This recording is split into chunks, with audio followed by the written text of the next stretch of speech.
Assalamualaikum warahmatullahi wabarakatuh. Bismillahirrahmanirrahim. Ya, belajar ngaji, diniati ngaji. Biasanya tak sampai nang arek-arek ya. Ini niat mencari ilmu itu yang pertama, tolabu ridho Allah, yaitu mencari ridho Allah. Mencari ridho Allah. Sampean kok omah mau niat apa ora? Nah, mulai benjang, ngajeng, dipelajari ya. Satu, mencari ridho Allah. Yang kedua, menghilangkan kebodohan. Ya, menghilangkan kebodohan. Ben ora bodoh. Ngonten. Sampeyan kula diparingi akal ben ora bodoh. Duwe akal tapi gak digawe ngaji ya bodoh bangga. Ya, menghilangkan kebodohan. Yang ketiga, li'i'lai kalimatillah, yaitu meninggikan ikut ya nasrul ilmi, kita menyebarkan, yaitu berupa kalimatillah, agama Allah. Kalimatillah bukan kalimat Allah tapi agama Allah ya. Berarti lek sampeyan cek gelem ngaji, berarti sampeyan cek ngelanggeng nih, masih bisa melanggengkan, yaitu agama Allah. Itu ini yang kita bahas. Yang dibahas iki apa rek? Yang kita bahas ini adalah sebenarnya tentang masalah biasa ini ya.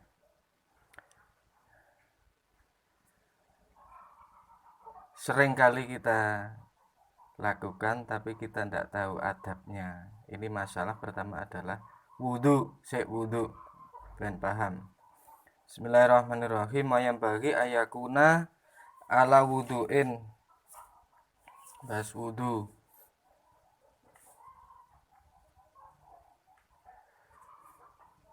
Ya, bahas wudhu.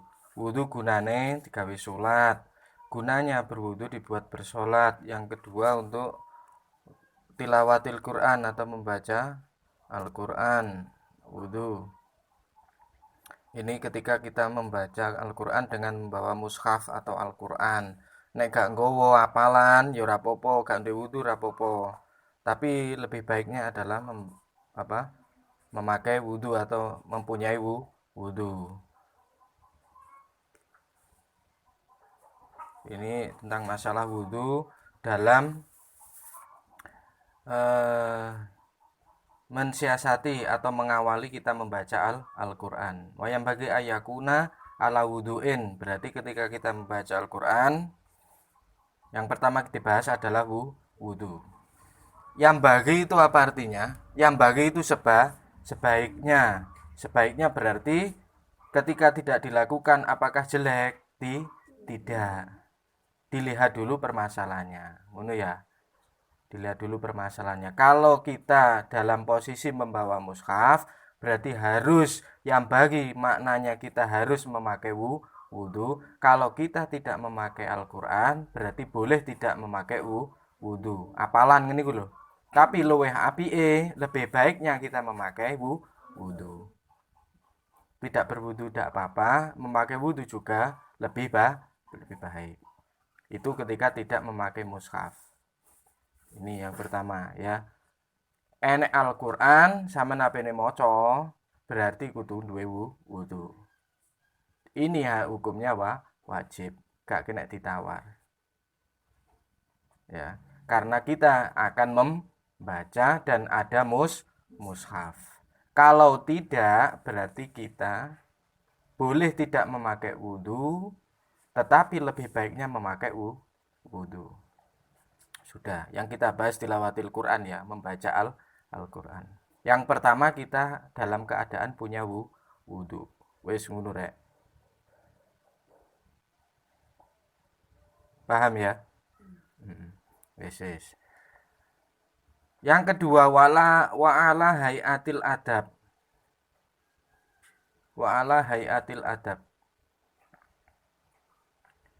Wa'ala hayatil adab berarti ketika kita membaca Al-Quran kita harus dalam keadaan beradab. Iman baik dengan cara berdiri, au jalisan atau cara duduk. Boleh membaca Al-Quran dengan cara berdiri? Boleh apa tidak? Boleh. Contohnya kita keadaan sholat. Nah, sholat dalam keadaan iman, kita dalam tidak keadaan sakit, kita dalam keadaan normal, kita berdiri dalam keadaan sholat, membaca ayat Al-Quran, boleh apa enggak? Boleh. Au jalisan atau dalam keadaan duduk. Kalau dalam keadaan duduk, kita bisa saja dalam keadaan sholat atau tidak dalam keadaan sholat. Keterangannya ngono ya. Oke. Tetapi ada tambahan, ya, ada tambahan daripada adab secara berdiri, boleh dengan duduk. Ini ada tambahan adab yaitu mustaqbilan lil kiblati, dengan menghadap kiblat. Ini kira-kira ini wajib apa enggak menghadap kiblat? Tidak, ya, tidak. Tetapi dalam keadaan sholat kita menghadap kiblat, berarti otomatis ini hadap ini adalah termasuk wis katut adapi mustaqbilan kiblat niki tambahan, tapi katut kalau wis ikut dalam keadaan kalau kita sedang sholat. Kalau kita dalam keadaan tidak sholat, kalau diusahakan menghadap kiblat jika mampu, jika tidak harus menghadap kiblat. Wis, wainane tak contohno ya. Contohnya sampean posisi ning jero bis utawa numpak sepeda motor apalan Quran.